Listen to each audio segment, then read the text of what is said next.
Good morning guys. So ito, i-check natin yung ating value ng Infinity Pi ngayon. Ngayon ay November 1. So November 1 ngayon at ito na yung value ng ating Infinity Pi. $2.9658 na ang isang Pi, Infinity Pi. So this coin has been launched last month, September, as you can see dito sa graph, no? Yan, so September siya na ilabas, and then ngayon October, November, from 0.001 to $2.9669 na sa ngayon. So bakit hindi bumababa ang coin na ito? Unang-una, ang coin na ito is not cannot be purchased anywhere in the exchange, no? So ito ay tumataas ang value because of the miners, no? Minamine itong coin. May mga community of miners na bumibili ng mining machine na sila lamang ang nagkakaroon ng opportunity na mabigyan itong Infinity Pi dahil sila ay merong miner machine. So depending sa miner machine na binibili natin, doon tayo nire-reward ng Infinity Pi on a daily basis as rewards, no? So kaya ganyan, tumataas lang ng tumataas ang coin dahil walang nagbebenta ng coin sa ngayon. Meron mong nagbebenta pero hindi siya productive na pamamaraan para kumita. So ibig sabihin, dahil nakalock ng 10 years itong Infinity Pi sa liquidity pool ng PancakeSwap, lahat ng bumibili ng miners machine ay napupunta diretso sa liquidity pool ng PancakeSwap, and in turn lahat ng tao na nagbebenta or kunyari nagbenta ng kanilang Pi ay nababurn ito, yung pera nila ay nasusunog at ang value, ang nangyayari ng value ng coin ay lalong nataas.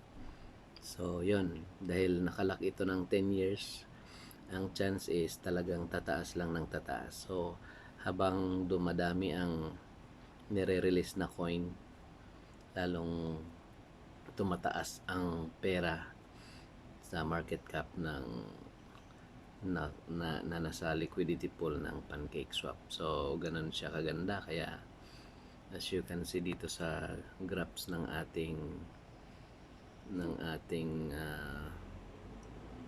ayan o, di ba, hindi man lang nagpakita ng kahinaan itong coin mula nung September na ito ay lumabas. So ibig sabihin, ang community ay maraming nag-a-adapt na nitong coin, at dito makikita ng kanyang full size is nasa $5 million na, at ang volume na araw-araw ay nasa $216,000, at ang market cap na niya ngayon is nasa, ayun, nasa taas, 92 million.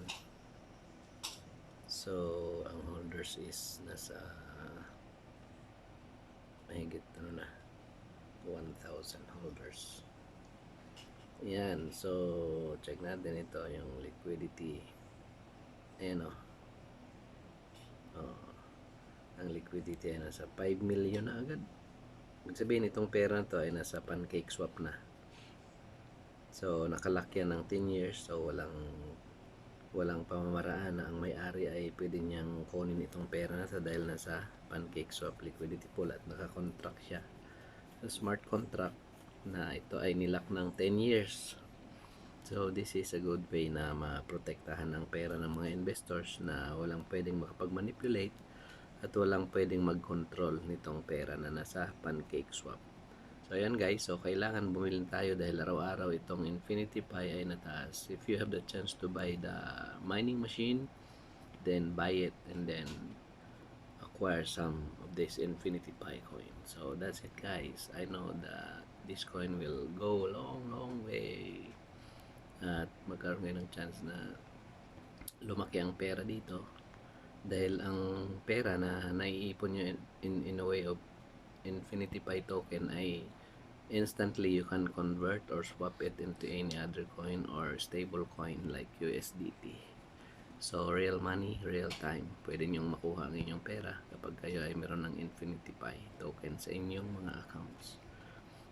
Dahil sa inyong mining machine na nagre-reward daily. Okay, so napakaganda guys itong Infinity Pi. Sa mga gustong bumili nitong mining machine, you can contact me so that I can guide you on how to buy this miner machine of the Infinity Pi. Okay, bye-bye.